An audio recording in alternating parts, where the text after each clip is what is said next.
السلام علیکم ورحمۃ اللہ وبرکاتہ.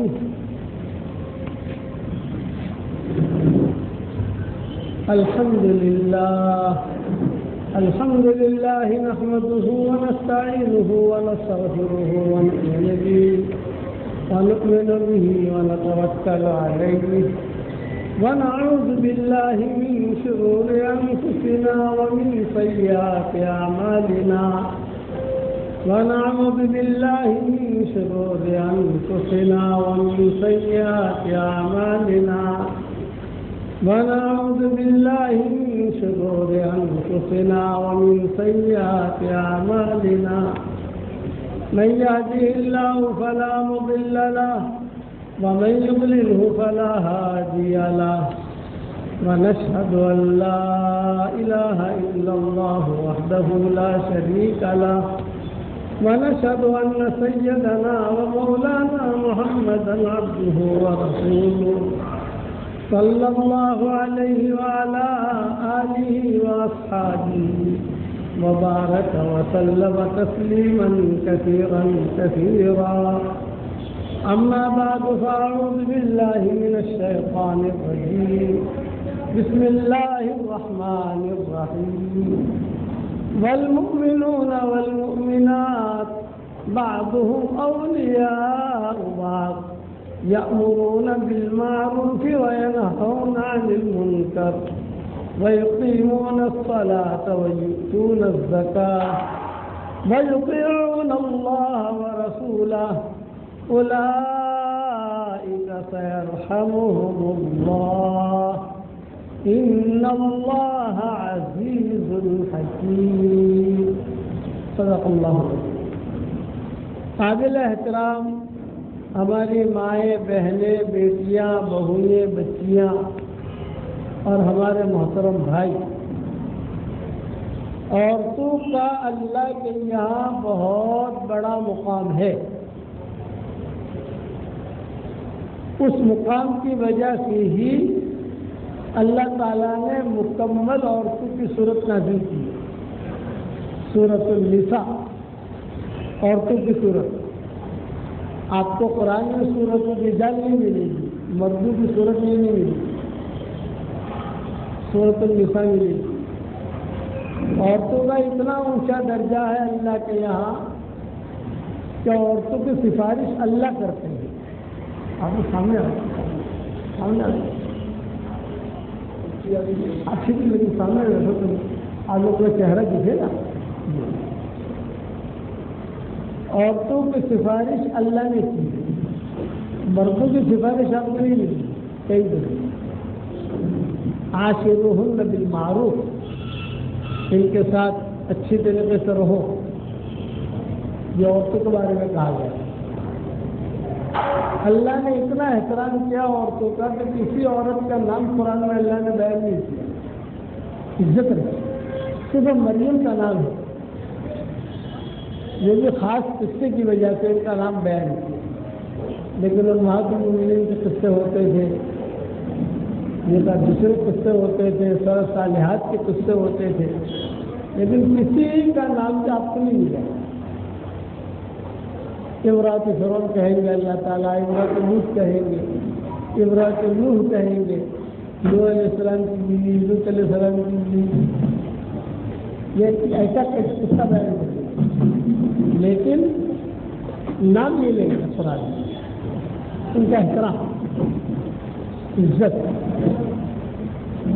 میرے والد صاحب رحمۃ اللہ علیہ فرماتے تھے کہ عورت بنی تو دنیا کا نظام بنا، اور اگر عورت بگڑی تو دنیا کا نظام بگڑا.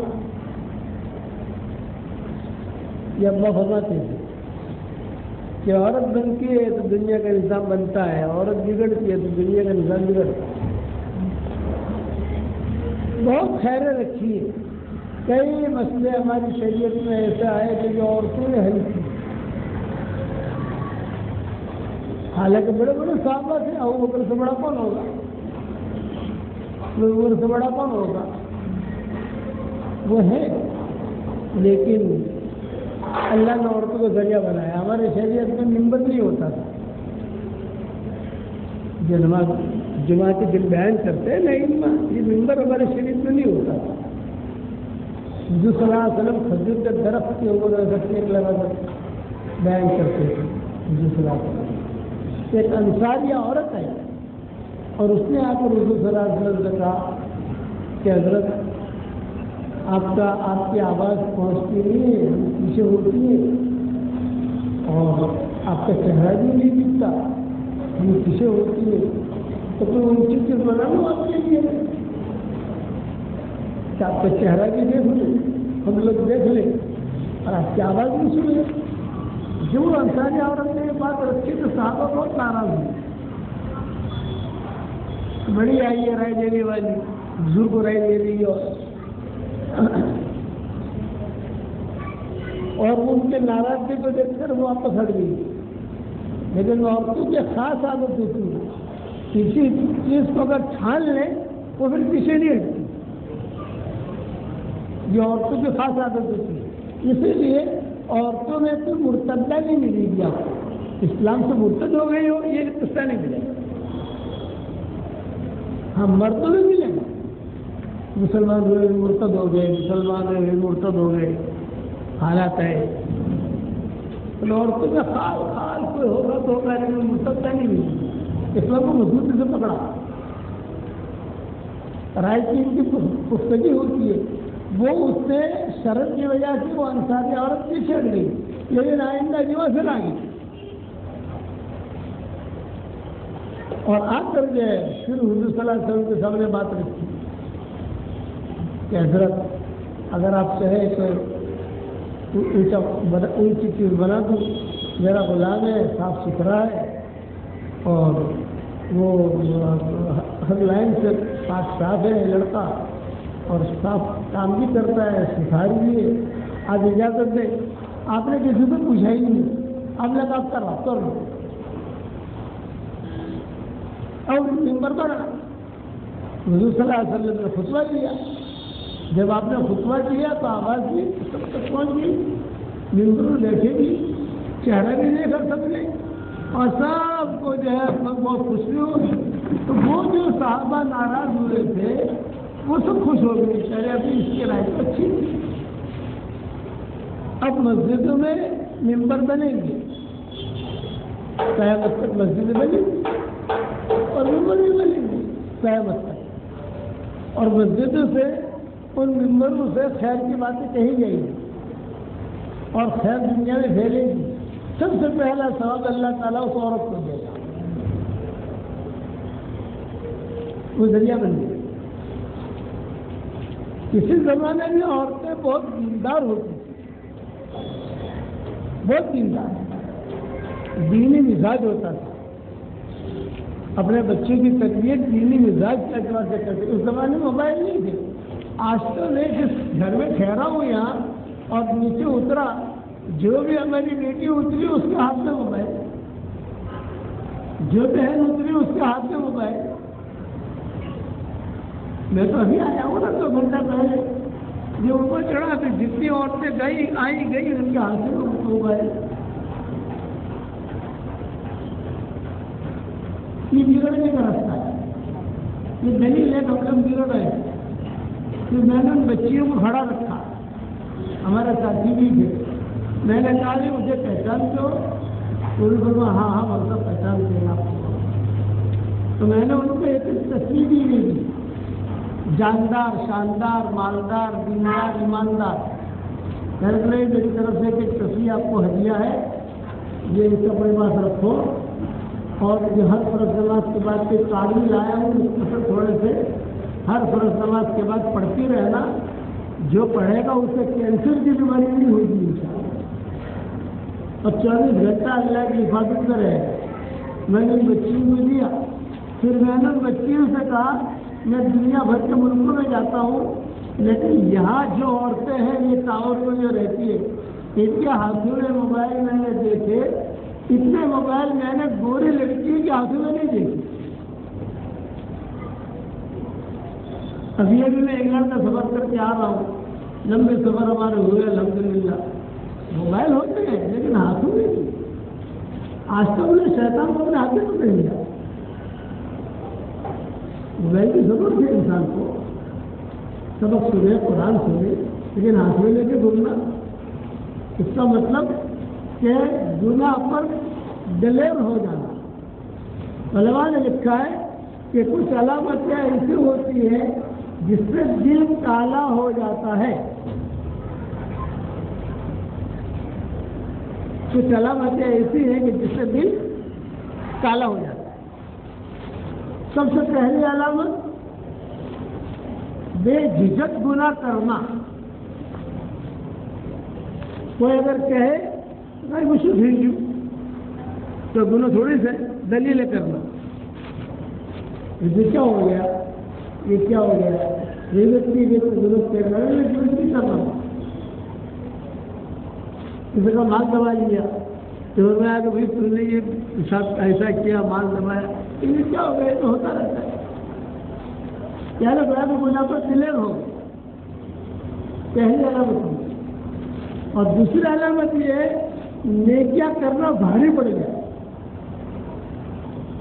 نماز پڑھنا بھاری، تہجد میں اٹھنا بھاری، قرآن پڑھنا بھاری، صدقہ کرنا بھاری، زکوٰۃ دینا بھاری، شوہر کی خدمت بھاری، بیوی کا خیال رکھنا یہ بھاری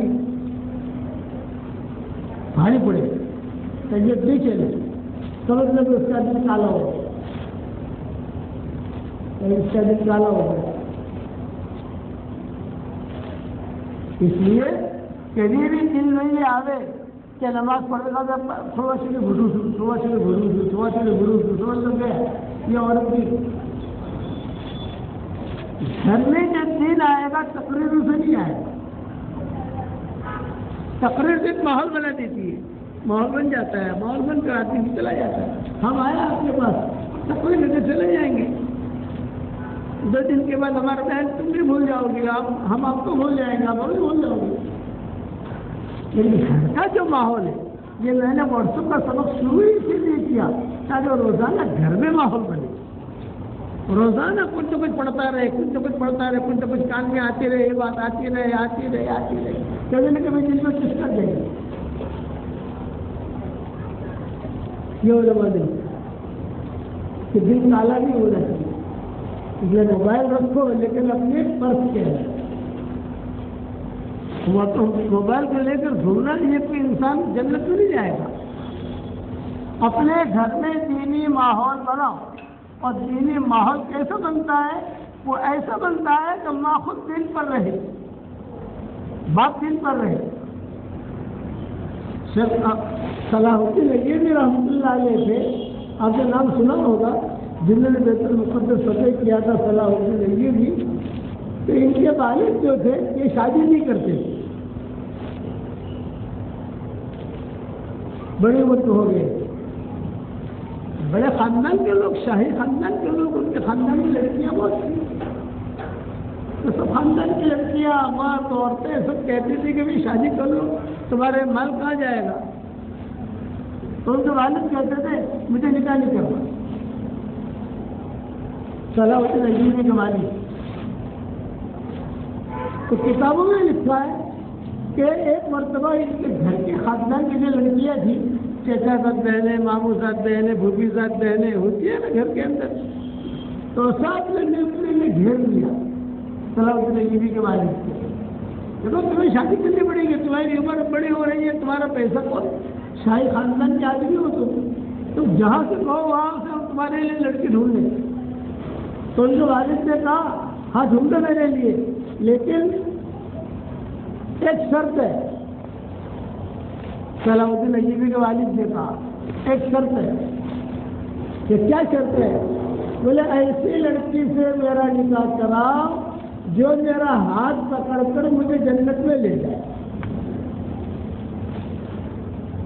یہ صلاح الدین ایوبی کے والد نے شرط لگائی، میرا ہاتھ پکڑ کے جنت میں لے جائے۔ تو سب لڑکیاں ہنسی، ایسی لڑکی کہاں ملے گی، ایسی تو جنت میں ملے گی، تو انہوں نے کہا جنت میں کروں گا شادی، اگر جنت میں ملے گی تو جنت میں کروں گا، لیکن یہاں نہیں کروں گا شادی، یہاں تو ایسی لڑکی سے کروں گا جو میری انگلی پکڑ کر میرا ہاتھ پکڑ کر مجھے جنت میں لے جائے۔ خیر بات آئی گئی ہو گئی، خاندان والے سنتے کہ یہ پریشان کرے گا، کسی کے ساتھ شادی کرے گا تو اس کو پریشان کرے گا، ویسے لڑکی کا بھی نہیں۔ وہی عورت اگر یہ کہے مجھے ایسا شوہر ملے جس میں کوئی عیب نہ ہو، بغیر شوہر کے رہے گی، اور اگر کوئی شوہر یہ کہے مجھے ایسی بیوی ملے جس میں کوئی عیب نہ ہو تو بغیر بیوی کے رہے گا۔ کوئی ساتھی یہ کہے کہ مجھے ایسا ساتھی ملے تو اس میں کوئی عیب نہ ہو تو بغیر ساتھی میں رہے گا۔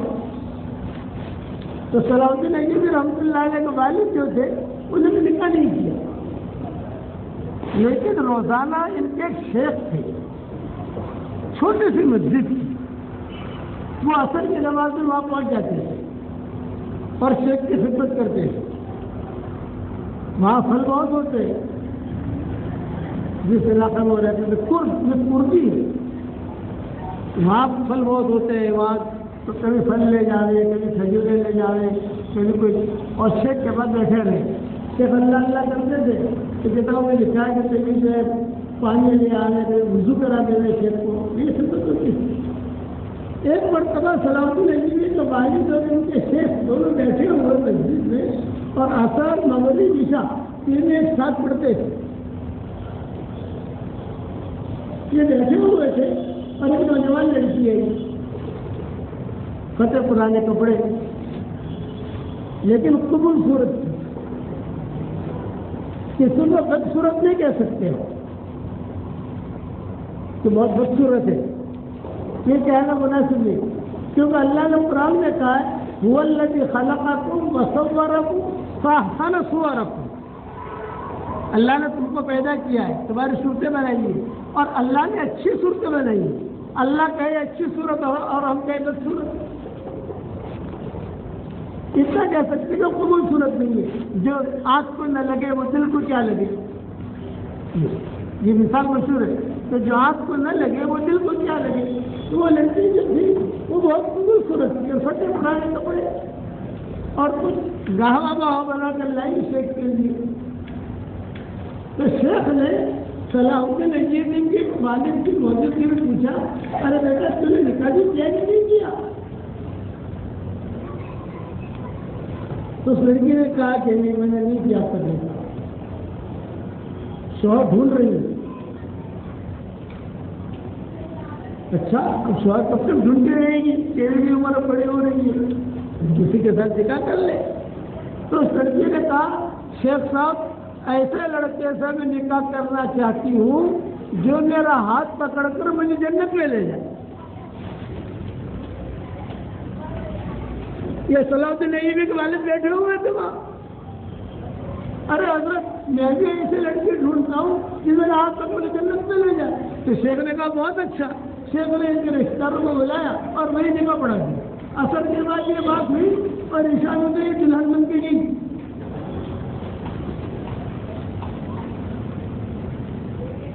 اس کے پیٹ سے پیدا ہوئے صلاح الدین ایوبی، وہ ماں بنی صلاح الدین ایوبی، بہت دیندار پارسا۔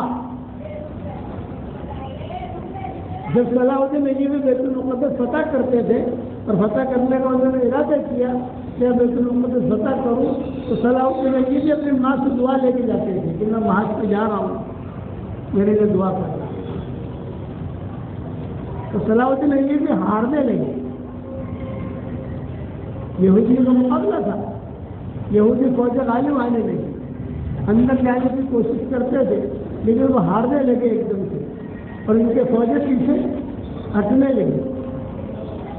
نور الدین زنگی کے یہ خادم صلاح الدین ایوبی، نور الدین زنگی مصر کا بادشاہ تھا اور صلاح الدین ایوبی اس کو کے تھے لیکن اس کی خدمت کر رہے تھے۔ تو نور الدین زنگی نے اللہ سے وعدہ کیا تھا کہ اللہ میں جب تک بیت المقدس فتح نہ کروں میری موت نہ آئے۔ یہ نور الدین زنگی جس کا تذکرہ شیخ نے اپنی کتابوں میں کیا ہے،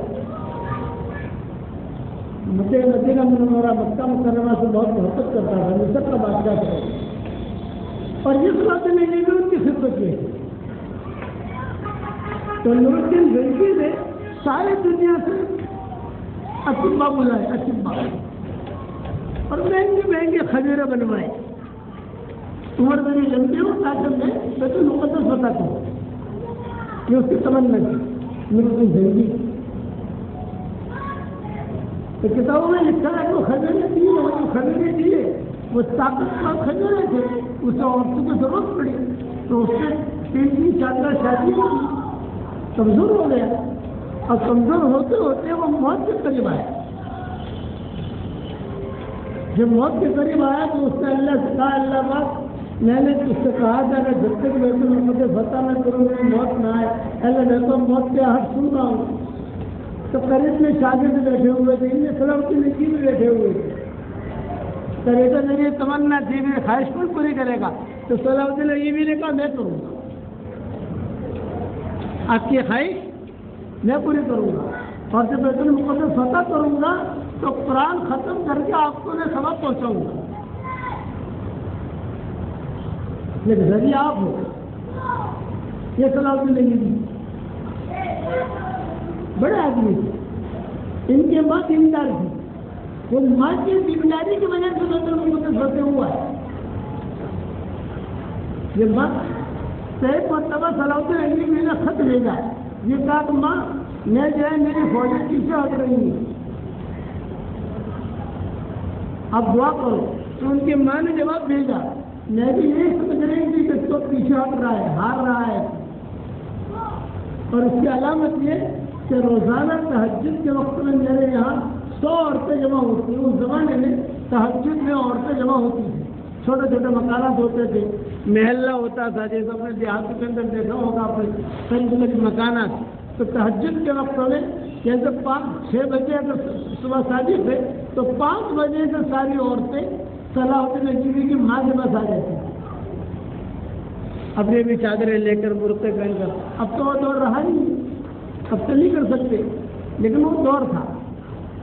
تو صلاح الدین ایوبی کی والدہ جو ہے بہت خدمت کرتی، شاہی خاندان کی لڑکی تھی، وہ تو بہت زیادہ تھی، ان کے صلاح الدین ایوبی کی ماں تھی تو بہت خدمت کرتی، کعبے پلاتی، کھجوریں دیتی، ہدیہ دیتی. لیکن بیٹا 2 راتوں سے 100 کے بجائے 50 ہو گئی. تو یہ سوچ یہ میرا بیٹا ہار رہا ہے. پھر سورہ اخلاص پڑھنا شروع کیا. صلاح الدین ایوبی کی والدہ سورہ اخلاص بہت پڑھتی ہے. حدیث شریف میں آتا ہے 10 مرتبہ کوئی سورہ اخلاص پڑھے تو جنت میں فوراً محل تیار ہو جاتا ہے. 20 مرتبہ سورہ اخلاص پڑھے 2 محل تیار ہو جاتے ہیں. 30 مرتبہ سورہ اخلاص پڑھے 3 محل تیار ہو جاتے ہیں. تو صلاح الدین ایوبی کی والدہ جو تھی وہ تو کوئی کوانٹٹی تھی ہی نہیں، کھانا پکاتے پکاتے نکلتے وہ سورہ اخلاص سے پڑھتی اور اس کے برکت سے کہتی تھی کہ سورہ اخلاص کی برکت سے بیت المقدس فتح کرا. میں نے میرے بیٹے کو بھیجا. تو صلاح الدین ایوبی کی والدہ نے کہا اب میں نے سورہ اخلاص پڑھنے میں تیزی کر دی ہے.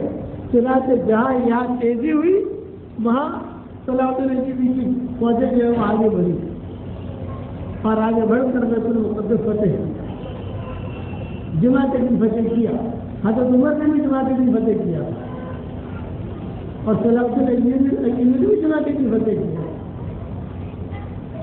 اور علماء نے لکھا ہے جمعہ کے دن فتح کیا، لیکن جو ہے کچھ حالات ایسا ہے کہ جمعہ کی نماز پڑھ نہیں سکے. ایک کھڑکی کھولی تو 30,000 خنزیر موجود تھے، 30,000 سور. ان کو ہٹانے میں کرنے میں ان کی جمعہ کی نماز گئی، جوہر پڑھی انہوں نے. اگلا جمعہ بیت المقدس میں پڑھا ہے. صلاح الدین ایوبی نے بھی پڑھایا، ایک بہت بڑے عالم تھے انہوں نے پڑھایا. اور صلاح الدین ایوبی جو ہے یہ اپنے قریب میں پولیس والا جیسے تلوار لے کر کھڑا رہتا ہے کہ اعزاز کے ساتھ ایسے صلاح الدین ایوبی کھڑے رہے. اور صلاح الدین ایوبی سے تو بھائی بادشاہ بنے. تو انہوں نے جو امام صاحب تھے جو خطبہ دیتے تھے ان کو کہا کہ دعا کے اندر نور الدین زنگی کے لیے دعا کرنا کہ اللہ اس کی مغفرت کرے. وہ سبب بنا. ظاہر میں یہ ہے کہ میں سبب بنا ہوں، جو میرا استاد ہے وہ سبب بنا. یہ ماؤں کی دینداری. آج ہمارے ماؤں بہنوں کی دینداری ہے. آج ہمارا ٹائم کہاں جاتا ہے؟ جیوت میں، پھیرا پھیری میں، گھومنے پھرنے میں، نماز پڑھنے میں جی نہیں لگتا، تہجد پڑھنے میں جی نہیں لگتا، قرآن پڑھنے میں جی نہیں لگتا، گانے سننے میں بڑا مزہ آتا ہے. علماء نے لکھا ہے جس کو اللہ ذلیل کرنا چاہتا ہے اسے گانوں کے اندر لگا دے، اور جسے اللہ عزت دینا چاہتا ہے اسے قرآن کے اندر لگا دے. سامنے گانا بھی ہے، سامنے قرآن بھی ہے، تو یہ جو پسند ہو کر. اس لیے اپنی زندگی کو دینی زندگی بناؤ. آپ نماز پڑھو گی آپ کی بچیاں نماز پڑھیں گی، آپ پردہ کرو گی آپ کی بچیاں پردہ کریں گی، آپ روزہ رکھو گی آپ کی بچیاں روزہ رکھیں گی.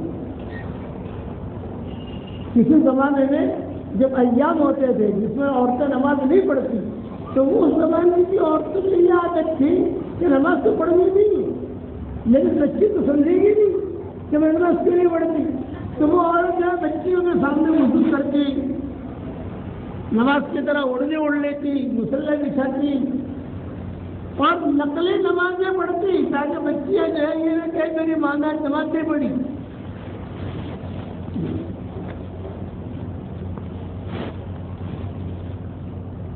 بچیاں سدھریں گے، میری بچیاں جو ہے وہ گناہ کرنے کے ذرا سرمایہ ہے. ہماری اولاد ہمارا سرمایہ ہے کہ ہماری اولاد یہ ہمارا سرمایہ ہے، وہ بہت بڑا سرمایہ ہے، چاہے لڑکی کی شکل میں ہو چاہے لڑکی کی شکل میں.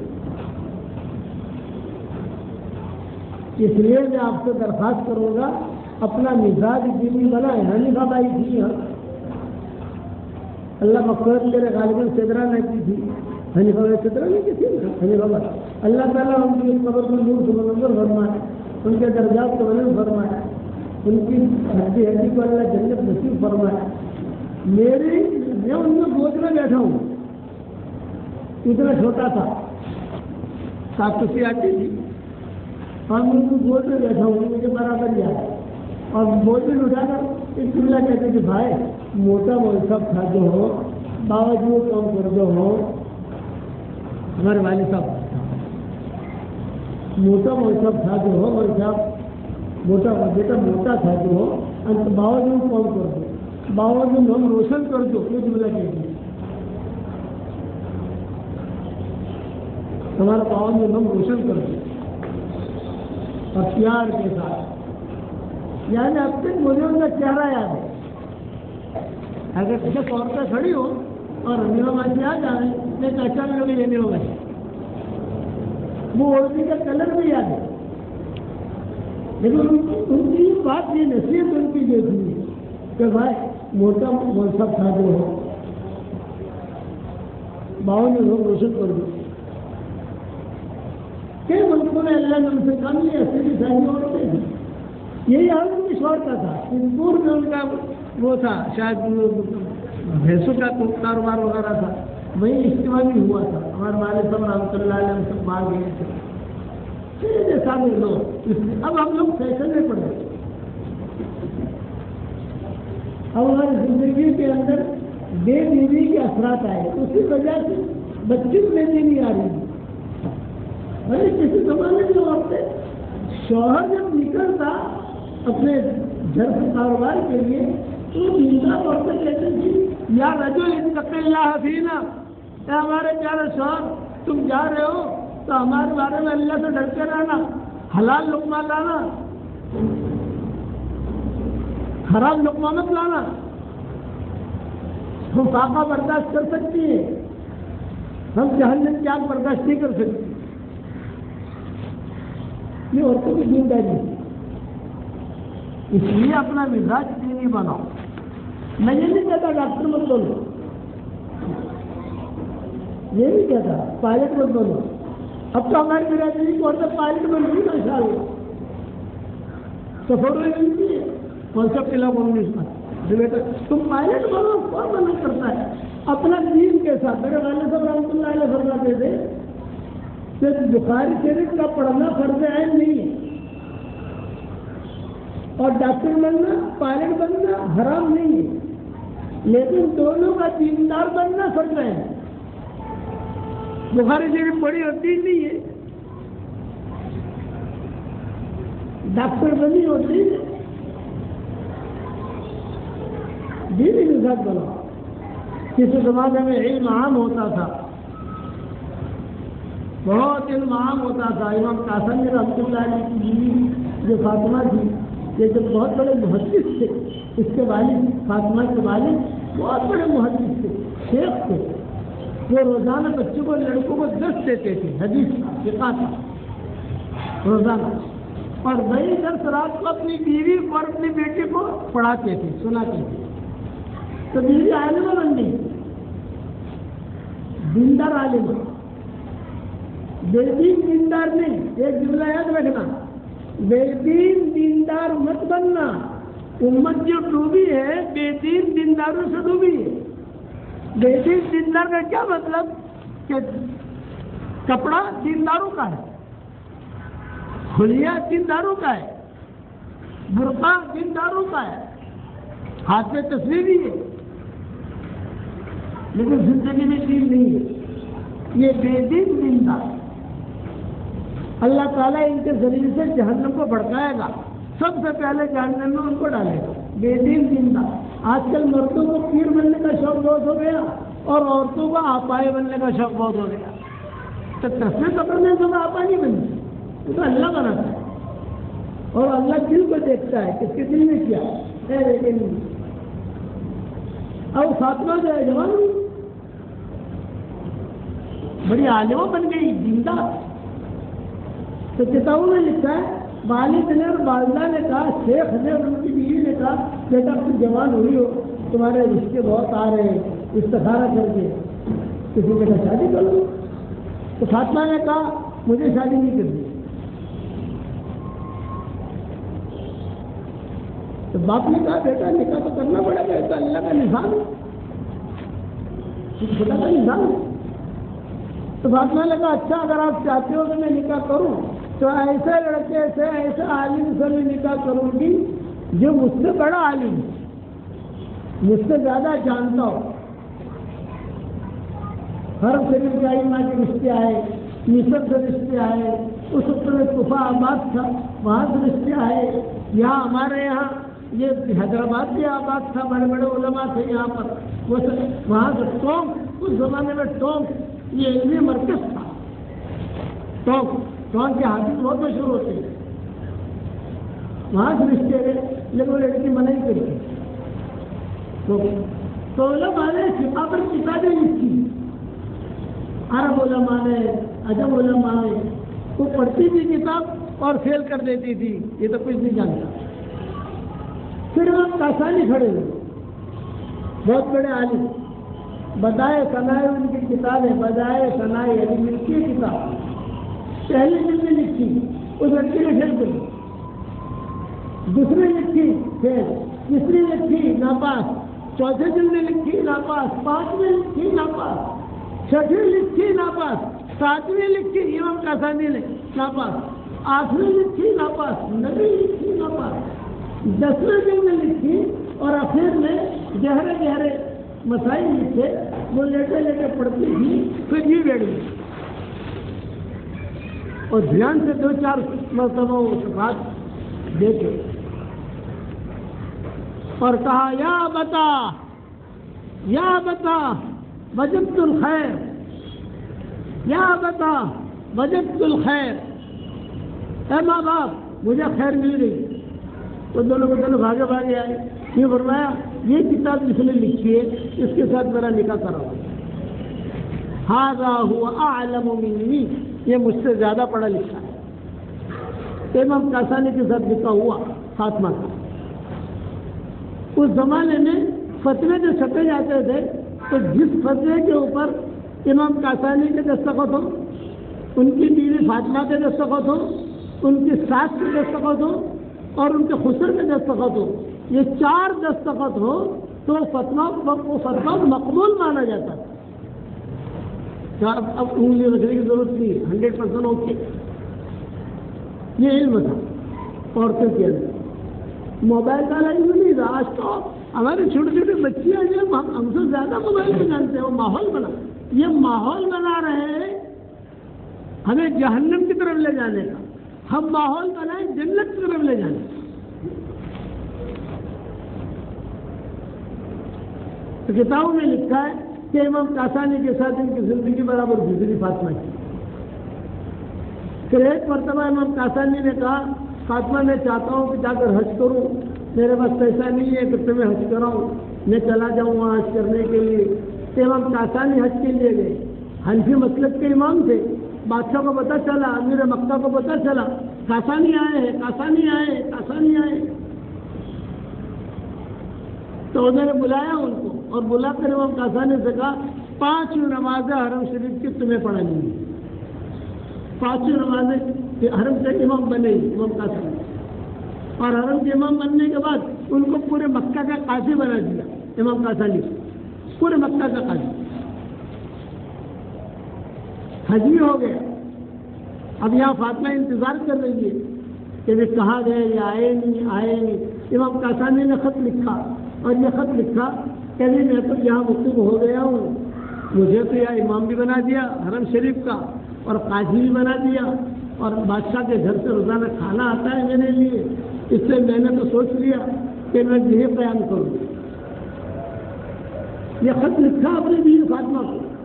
تو ان کی بیوی فاطمہ نے خط دیکھا. جب خط دیکھا تو اس زمانے میں کاغذات کی کمی تھی. اسے خط کے پیچھے جواب لکھا فاطمہ نے, اور یہ جواب لکھا تم کیسے حنفی امام ہو, تم مقتدا ہو, لوگ تمہیں امام سمجھتے ہیں, لیکن تم کیسے امام ہو. حنیفہ نے تو مکہ مکرمہ میں زیادہ قیام کرنا مکروہ لکھا ہے کہ قیام کرنا ہے تو مدینہ میں کرو, مکہ میں مت کرو, کیونکہ مکہ میں تو گناہ کے ارادے کے اوپر پکڑ ہوتی ہے, مدینہ میں گناہ کرنے پر پکڑ ہوتی ہے, اور یہاں تو گناہ کے ارادے پر پکڑ ہوتی ہے مکہ کے اندر. تم کیسے امام ہو. یہ جواب لکھا امام فاطمہ نے. جب یہ جواب پہنچا امام کاسانی کو, پھر امام کاسانی رو دیا, لیکن یہ صحیح بات کہہ رہی ہے. چنانچہ فجر کی نماز پڑھائی, اور فجر کی نماز سے لے کر ظہر تک کا وقت تھوڑا لمبا ہوتا ہے. پھر امام کاسانی بات ظہر میں کوئی امام ہی نہیں, ہوا ہو گئی, حرم میں کوئی امام نہیں, حرم میں کوئی امام نہیں, کوئی امام نہیں, کوئی امام نہیں. دوسرے کو کھڑا کیا, علماء کو سے کھڑا کیا, تو تحقیق کی کہاں گئے کاسانی, ڈھونڈو ڈھونڈو ڈھونڈو. 1 مہینے کے بعد پتا چلا یہ تو اپنے گاؤں شہر پہنچ گئے. یہ عورتوں کا علم تھا. پہلے بیوی کا انتقال ہوا, بعد میں کاسانی کا انتقال ہوا. ہر جمعرات کے امام کاسانی اپنی بیوی فاطمہ کی قبر پر جاتے ہیں اور ایک جملہ کہتے تھے, دنیا کے اندر بھی ہر جمعرات میں تیرے پاس رہتا تھا, تیرے مرنے کے بعد بھی ہر جمعرات تیرے قبر پر میں آیا کروں گا. پھر امام کاسانی کا انتقال ہوا, پہلے بیوی کا ہوا, بعد میں امام کاسانی کا ہوا. تو انہوں نے وصیت کی امام کاسانی نے کہ مجھے میری بیوی کی قبر میں ہی دفن کرنا. دنیا میں واحد قبر ہے جہاں دونوں میاں بیوی ساتھ سوئے, تختی میں لکھی ہوئی کہ دنیا بڑے بڑے فقہا سب میں موجود, بڑے بڑے علماء, انہوں نے ان کی وصیت کے مطابق کہا کہ میں ان کو بھی نہیں دفن کروں. جب قبر کھودی گئی تو بیوی کی فاطمہ تھی ان کی, اس کی لاش میں سڑن نہیں ہوئی, ہنس رہی تھی. اور اسی حال میں امام کاسانی کو وہاں دفن کیا, اور سارے علماء نے مل کر کہا کہ اسے تختے لگاؤ کہ واحد قبر ہے کہ جس میں میاں اور بیوی دونوں مدفون ہیں, دونوں علم کے چراغ, دونوں علم کے سمندر, دونوں علم کے سورج ایک ہی قبر میں. اور اب تک ہے انشاءاللہ ہمارا جو سفر شام کو ہونے والا ہے, انشاءاللہ میں جا کے بتاؤں گا. مفتی صفی عثمانی رحمۃ اللہ علیہ نے تو باقاعدہ وہاں جا کر کہا کہ میں اپنے آنکھوں سے دیکھ کر آیا ہوں, شام تو میں نہیں گیا ہوں, لیکن اس سب میں اتنا علم نہیں تھا ہمیں. اب ہمارا سفر ترکی کا اور شام کا انشاءاللہ ہوگا, تو میں نے بچوں سے کہا ہم تمہیں وہاں لے جائیں. لکھا ہوا باقاعدہ تفصیل کہ دونوں سورج یہاں دفن. کہ دونوں سورج یاد ہو. یہ علم تھا عورتوں میں. آج ایسا علم ہے ہماری عورتوں میں. اس لیے میں بات کو اسی پر ختم کرتا ہوں. اپنی زندگی کو دینی زندگی بناؤ. اور آپ کو ہدیہ دینے آیا ہوں. بار بار آنا ہوتا نہیں ہمارا. میں ہدیہ دیتا ہوں, میری طرف سے ہدیہ ہے, قبول کریں. جو بچیاں مجھے لفٹ میں مل گئی, جو بچیاں مجھے رستے میں مل گئی, ان کو تو میں نے میری تصویر ہدیہ دی. جاندار, شاندار, مالدار, دیندار, ایماندار. یہاں آتے آتے یہ بلڈنگ بنائی ہے, کیا نام ہے, شیخ ہے نام ہے, شیخ ملے تو میں نے ان کو میں نے کہا یہ تمہارا حق ہے. اس لیے میں جہاں جاتا ہوں, لیکن ہر جگہ جانا ہوتا نہیں. اب تو میں نے دعا مانگنی شروع کر دی کہ اللہ دنیا میں تو نے میرا شاگرد بہت بڑا دیا, یہ طرح شکر ہے. لیکن جو بندہ اور بندی تجھے پسند ہو, مجھے اس کے گھر میں لے جا اور اس کا کھانا کھلا, اس کا پانی پلا. اب ساری جگہ ہم جا نہیں سکتے, لیکن ایک ہدیہ میں آپ کو ایسا دیتا ہوں میری ماں اور بہنوں, اگر اس پر آپ عمل کرو گی تو انشاءاللہ دنیا میں بھی روشن ہوں گی, مرنے کے بعد بھی روشن ہوں گی. 313 مرتبہ سورہ اخلاص پڑھنے کی عادت ڈالو. 313 مرتبہ درود شریف پڑھنے کی عادت ڈالو. 313 مرتبہ استغفار پڑھنے کی عادت ڈالو. 313 مرتبہ سورہ فاتحہ پڑھنے کی عادت ڈالو.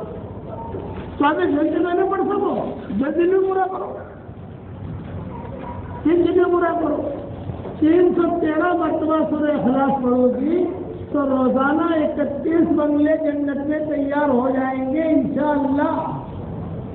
اور 104 مرتبہ قرآن شریف پڑھنے کے برابر اللہ ثواب دے گا. تو اور کوئی انکم ٹیکس والا آپ کو فون نہیں کرے گا انشاءاللہ. دنیا میں تو آپ ایک بنگلہ بنا لو, ایک فلیٹ لے لو, آپ بنگلہ چھوڑو ایک فلیٹ لے لو, تو انکم ٹیکس والوں میں آپ دینا پڑتا ہی نہیں پڑتا. ہمارا پیارا اللہ بھی اتنا پیارا ہے کہ کچھ پوچھتا نہیں, تم خالی اتنا پڑھو ہم تم کو دیں گے. تو 313 مرتبہ سورہ اخلاص, 313 مرتبہ درود شریف, 313 مرتبہ استغفار, 313 مرتبہ سورہ فاتحہ. یہ ٹاپ 1 وظیفہ ہے میرا, ٹاپ 1. اس کے بعد جو دعا مانگو, جس کے لیے مانگو, اللہ قبول کرے گا. اپنی عادت ڈالو. روزانہ نہیں پڑھ سکتی, کوئی بات نہیں. اللہ کا شکر ہے. ایک حدیث سناؤ. حضرت ابو ہریرہ رضی اللہ تعالیٰ میں بیٹھے ہوئے تھے تو حضور صلی اللہ علیہ وسلم کے سامنے ایک نوجوان سورہ اخلاص پڑھ رہا. جب وہ نوجوان سورہ اخلاص پوری کر چکا تو حضور صلی اللہ علیہ وسلم نے ابو ہریرہ سے کہا, ابو ہریرہ وجبت وجبت وجبت. 3 مرتبہ فرمایا, واجب ہو گئی, واجب ہو گئی, واجب ہو گئی. ابو ہریرہ نے پوچھا کیا واجب ہو گئی؟ جنت واجب ہو گئی. ایک مرتبہ سورہ اخلاص پڑھنے پر آپ فرما رہے ہیں جنت واجب ہو گئی.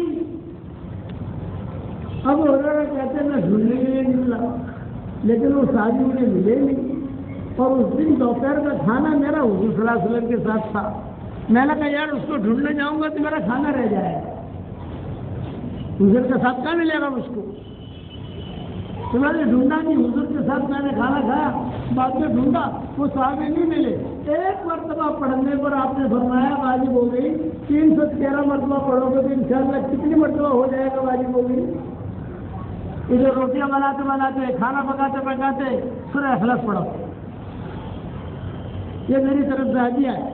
درود شریف, درود ابراہیم بھی نہ پڑھ سکو تو مسلسل درود پڑھو صلی اللہ علیہ وسلم, صلی اللہ علیہ وسلم. استغفار لفظ پڑھنا پڑھ سکو, اللہم اغفر لی, اللہم اغفر لی, اللہم اغفر لی, اتنا پڑھو. لیکن دیکھو اس کا فائدہ کیا ہوتا ہے. صلاح الدین ایوبی کی والدہ ہی پڑھتی تھی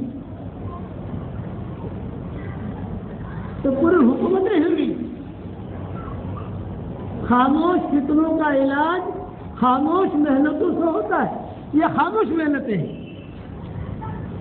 اس طرح خاموش فتنے ہیں دنیا میں, اس کا علاج خاموش محنتیں ہیں. ہمارے ڈاکٹر نہیں ہے وہاں شکاگو میں, اس کا مجھے فون آیا, اس میں ایک میسج آیا تھا, حضرت جی جب سے آپ نے فرمایا سورہ اخلاص کا وظیفہ میں 10 لاکھ مرتبہ پڑھ چکی ہوں. 5 لاکھ آپ کو ہدیہ کیا, 5 لاکھ میں نے میرے لیے رکھا. جو مطلب بنگلے ملیں گے, میں نے کہا کروڑ مرتبہ قسم کھا کر کہتا ہوں کہ ملیں گے. کہ مستد احمد کی روایت ہے, صحیح روایت ہے. اب عورتوں کے دلوں میں یہ ہوتا ہے کہ موسم پہ بھاڑو بڑھو آپ سے کہ نہیں آ رہا کرایہ رینٹ. میں کہتا ہوں جنت میں کرایہ تو نہیں آئے گا. اب اتنے بغلے کریں گے کیا؟ پھر جب جنت میں جائیں گے مشورہ کر لیں گے انشاءاللہ. ملے گا ضرور, اس میں کوئی شک نہیں. آپ لوگ بھی پڑھو گے انشاءاللہ بھائی, عادت ڈالو اس کی. دوسرا ایک وظیفہ دیتا ہوں, آج کل گھروں میں انتشار بہت ہے. میاں بیوی میں لڑائی, بھائی بھائی میں لڑائی, ساس اور بہو میں لڑائی. ساس اور بہو میں لڑائی تو سدا بہار ہو گئی ہے. سدا بہار ساس اور بہو کی لڑائی. ساس چاہے جتنی دیندار ہو, لیکن جب بہو آتی ہے تو یہ سب سے بڑی شیطان بن جاتی ہے. غلط ماننا یہ ہے. ہمارا مدینہ منورہ میں ایک بیان کے لیے جاتے ہیں تو وہاں ایک جگہ بڑے حروف سے لکھا ہوتا ہے SAS, بڑے حروف سے. تو میں دیکھ کر ہنستا ہوں. اور اب مجھے پوچھتے ہیں کہ شیخ کیوں ہنس رہا ہو؟ میں نے کہا ہاں خطر اندنا, ہاں ٹینشن اندنا, ہاں گڑبڑ اندنا. وہ عرب سمجھتے نہیں کہ کیا مطلب. میں نے کہا کہ تم لوگ نہیں سمجھتے, تمہارے احساس ہوتے ہی نہیں. ان کے احساس کا مسئلہ ہی نہیں, وہ الگ ہی کر دیتے ہیں پہلے دن سے, ہمارے نہیں کر سکتے ہم. تو مجھے پوچھتے ہیں کہ شیخ ایک خطر آتا, ساس ایک خطر. پھر میں کہتا ہوں کہ ہمارے یہ ہے. اس لیے کہ ساس کو جو ہے نا تھوڑا دادا گیری کرنے کا, دکھانے کا موقع ملنا چاہیے. یہ موقع مل گیا. یہ نہیں, آپس کے اندر جو انتشار ہے اس کا روحانی علاج میں ایک بتاتا ہوں. جب بھی آپ کھانا کھائیں, جب بھی آپ کھانا پکائیں, کھانا کھائیں کھانا پکائیں, ایک مرتبہ درود ابراہیمی پڑھ لیجیے. آپ ایک مرتبہ سورہ فاتحہ پڑھ لیجیے, ایک مرتبہ درود ابراہیمی پڑھ لیجیے, اور ایک مرتبہ دم کر دیجیے اس کھانے پر. بس اتنا میٹھا مولوی نہیں ملے گا آپ کو جتنا آسان سمجھائے آپ کو. ایک مرتبہ درود ابراہیمی, ایک مرتبہ سورہ فاتحہ, ایک مرتبہ درود ابراہیمی, اور ایک مرتبہ دم کر دینا ہے اس کھانے پر. اب کھانا سارے گھر والے کھائیں, بہویاں کھائیں, بچیاں کھائیں, چھوٹے بچے کھائیں, پوتے کھائیں, پوتیاں کھائیں, نواسے کھائیں, نواسیاں کھائیں, سب. اس گھر میں انشاءاللہ کبھی کوئی بیماری نہیں آئے گی, اور اس گھر میں کبھی کوئی ٹینشن نہیں آئے گا انشاءاللہ, اور برکتیں برکتیں رہے گی انشاءاللہ. یہ عمل شروع کر دو. اور ہر فرض نماز کے بعد کے میرے کارڈ آ گئے ہیں الحمدللہ, وہ کہیں نہ کہیں سے آپ کو مل جائیں گے. ہم نے واٹس ایپ پر بھی ڈال دیے, اور ہمارے یوٹیوب پر بھی آ گئے, انسٹاگرام پر بھی آ گئے, سب جگہ آ گئے الحمدللہ. اسے ہر فرض نماز کے بعد پڑھنے کا اہتمام کرو. انشاءاللہ کینسر کی بیماری سے بچو گے, اور 24 گھنٹہ اللہ کی حفاظت میں رہو گے انشاءاللہ. اور میں ہمیشہ دعا کرتا ہوں اس کے لیے جو میرے لیے دعا کرتا ہے. اگر آپ میرے لیے دعا کرو گے تو میری دعا میں پارٹنر رہو گے انشاءاللہ. آپ حضرات کرو گے انشاءاللہ اللہ. اور ہمارا دعوت کا کام سدا بہار ہے. دعوت کے کام میں نکلو مشورے کے ساتھ, ہمارے ساتھی مشورہ کریں گے. ہماری جتنی مسجد ہے ہر مسجد میں ہمارے ساتھی موجود ہیں الحمدللہ. 3 دن کے لیے نکلو, 10 دن کے لیے نکلو, 20 دن کے لیے نکلو, اور اپنی زندگیوں کو سادہ بناؤ. دیکھو قیامت قریب آ رہی ہے, یہ میں اشارہ کرتا ہوں, قیامت قریب آ رہی ہے. عقل مند کے لیے اشارہ کافی ہے. حضرت پیر ذوالفقار رحمۃ اللہ علیہ, اللہ ان کی قبر کو روشن کرے. کئی مرتبہ میرا اور ان سے ایسی ملاقات ہوئی ہے کہ میں گھر میں دونوں اکیلے ہوتے تھے, کوئی نہیں ہوتا. اس میں مجھے بتاتے تھے کہ مولانا سب قیامت قریب, اور میں یہاں آتا ہوں, مہدی سے ملنے آتا ہوں. مدینہ منورہ میں, مکہ مکرمہ, بار بار کہتے تھے. دنیا میں چلے گئے, بڑے لوگوں کی زبان سے جو چیز نکلتی ہے, ہر کے گوئے دیدہ گوئے, یا قلندر ہر کے گوئے دیدہ گوئے. اس لیے اب قیامت قریب ہے. اپنی زندگی کو اعمال سے آراستہ کرو, اور اللہ کے راستے میں نکلو. گھروں میں تعلیم کرو, اب ہمارے یہاں تعلیم کب شروع ہوگی تعلیم؟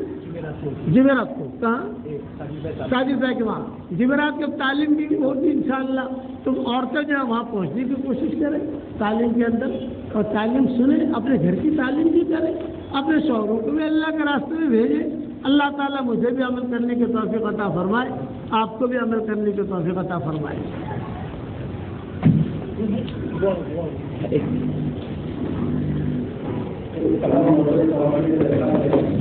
بہت ساری بہنیں آئی ہوئی ہیں, یہاں نکلنے کے بہت سارے راستے بھی ہیں, لفٹ بھی ہے اور سیڑھیاں بھی ہے, اور یہ بلڈنگ بالکل ایئرپورٹ کے قریب ہے. تمام ماؤں بہنوں سے درخواست ہے کہ ہوا کے ساتھ نکلے, بھیڑ نہ ہوئے. کیونکہ ہمارے نوجوان ساتھی بھی کھڑے ہوئے, موٹر کے نگر بھی کھڑے ہوئے, اس طریقے سے وہ آپ کو نکلنے کے لیے اس طریقے سے نکلنے کی ضرورت ہے. اللهم لك الحمد كله ولك المن كله لك الشكر كله ولك الملك كله لك الخلق كله ولك الفضل كله وإليك يرجع الأمر كله وإليك يصعد الكلم الطيب كله. اللهم لك الحمد بالإسلام, لك الحمد بالإيمان, لك الحمد بالقرآن, لك الحمد حتى ترضى, لك الحمد إذا رضيت, لك الحمد بعد الرضا. اللهم لك الحمد حمدا حمدا, لك الشكر شكرا شكرا, كما ينبغي لجلال وجهك وعظيم سلطانك. اللهم يا فالق الحب والنوى, آت لكل امرئ ما نوى. اللهم لا تردنا خائبين, اللهم لا تردنا خاسرين, اللهم لا تردنا حازنين, بل ردنا إلى ديننا ردا جميلا, بل ردنا إلى ديننا ردا جميلا. اللهم صل وسلم على عبدك ورسولك محمد وعلى آله وصحبه أجمعين. لا إله إلا الله الحليم الكريم, لا إله إلا الله رب العرش العظيم, لا إله إلا الله رب السماوات ورب الأرض ورب العرش الكريم.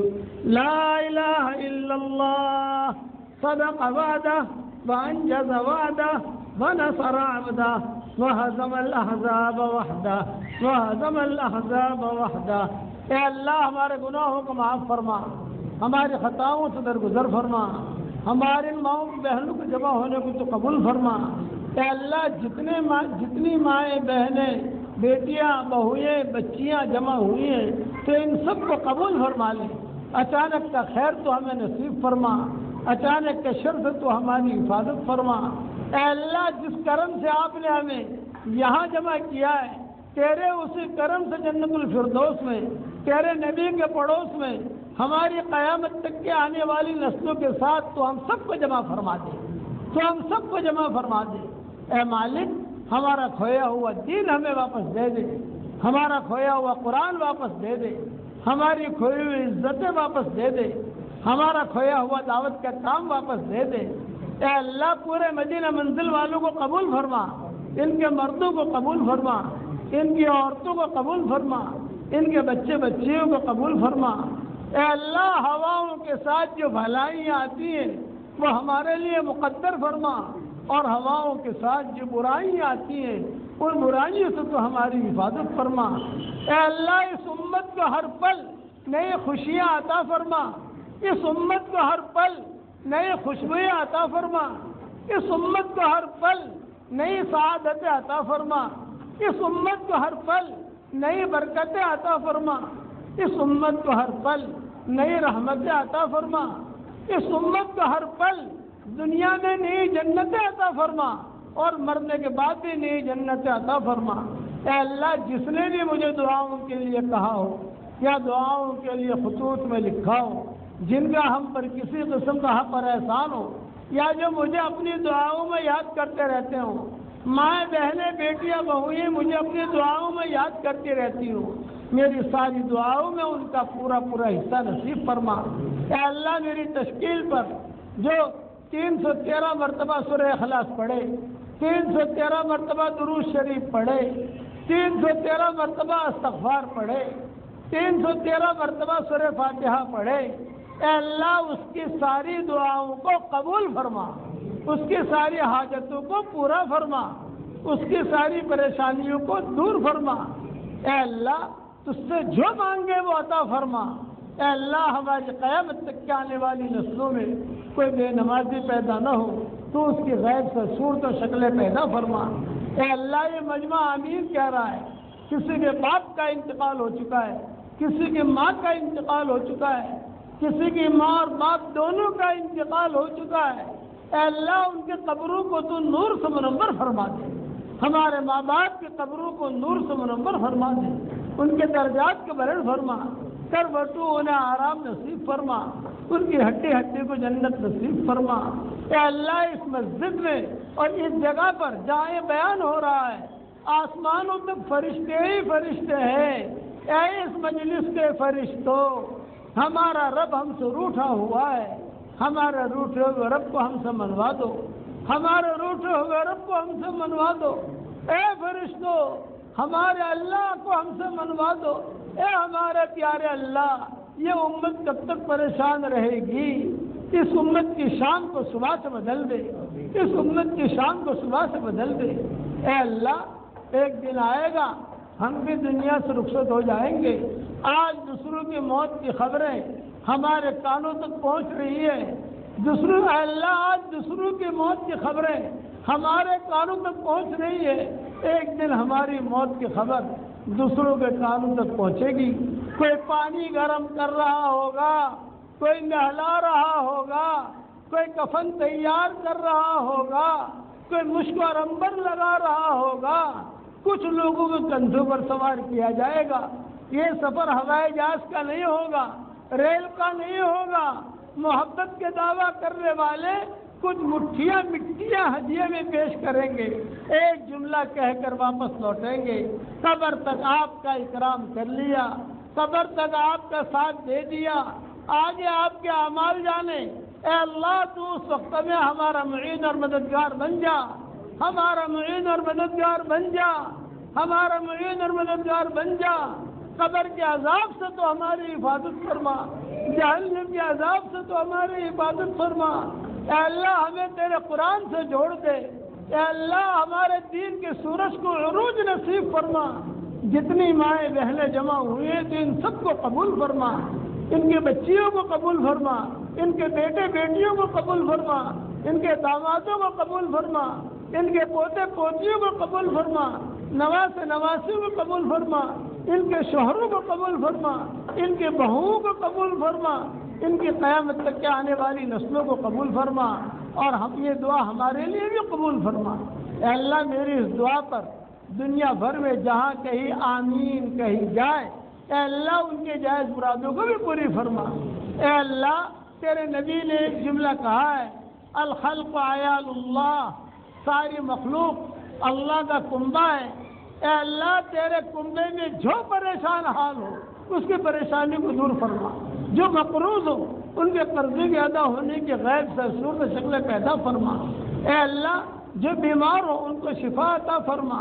اے اللہ انسانوں میں سے کوئی بیمار ہو تو ان کو شفا دے دے، جناتوں میں سے کوئی بیمار ہو تو ان کو شفا دے دے، جانوروں میں سے کوئی بیمار ہو تو ان کو شفا دے دے۔ اے اللہ ہمارے حرمین شریفین کو ہونے والے سفر کو عافیت سے بہت آسان فرما، بے انتہا قبول فرما، قدم قدم پر دستگیری فرما، دونوں چوکھٹوں کا نور تو ہمیں عطا فرما، دونوں چوکھٹوں کا نور تو ہمیں عطا فرما۔ اے اللہ جتنی مائیں بہنیں یہاں جمع ہوئی ہیں ان کے دلوں میں جو مرادیں ہوں ان کی مرادوں کو پوری فرما کر اس میں خیر کی شکلیں اور صورتیں پیدا فرما۔ رسول اللہ صلی اللہ علیہ وسلم نے جتنی خیر کی لائن کی دعائیں مانگی ہیں وہ ہم سب کے لیے اور پوری امت کے لیے قبول فرما، اور جن شرور سے پناہ چاہیے ہو ان شرور سے ہماری حفاظت فرما اور پوری امت کی حفاظت فرما۔ اے مالک ہمیں مانگنا نہیں آتا مگر تجھے دینا تو آتا ہے، اپنے کرم سے ہماری جھولیوں کو ہدایت سے بھر دے۔ اے خوبصورت پردے والے، اے خوبصورت چادر والے، اے خوبصورت پردے والے، اے خوبصورت چادر والے، ہمارے عیبوں پر پردے ڈال دے، ہمیں مستبین الاخیار میں شامل فرما، تیرے اشرار بندوں میں ہمیں شامل نہ فرما، اخیار بندوں میں شامل فرما، اشرار میں شامل نہ فرما۔ ہمارے مدارس کو قبول فرما، مکاتب کو قبول فرما، پوری مدینہ منزل کو قبول فرما۔ اے اللہ اس علاقے کا نام رکھا گیا ہے مدینہ منزل، اے اللہ مدنی معاشرہ بھی اس میں داخل فرما دے، مدنی معاشرہ بھی اس میں داخل فرما دے۔ یار رہنے والے ایک ایک عورت ایک ایک بچے کو تو قبول فرما لے۔ اے اللہ جو مانگا وہ عطا فرما، مانگنے سے رہ گیا وہ عطا فرما۔ کوئی کینسر کی بیماری میں مبتلا ہے، کوئی ڈائبٹیز کی بیماری میں مبتلا ہے، اے اللہ اسی طریقے پر کسی کی ہڈیوں میں تکلیف ہے، کوئی گھٹنی کی بیماری میں مبتلا ہے، کوئی ناجائز عشق میں مبتلا ہے، اے اللہ ان سب کی بیماریوں سے نجات دے دے اور اپنے فضل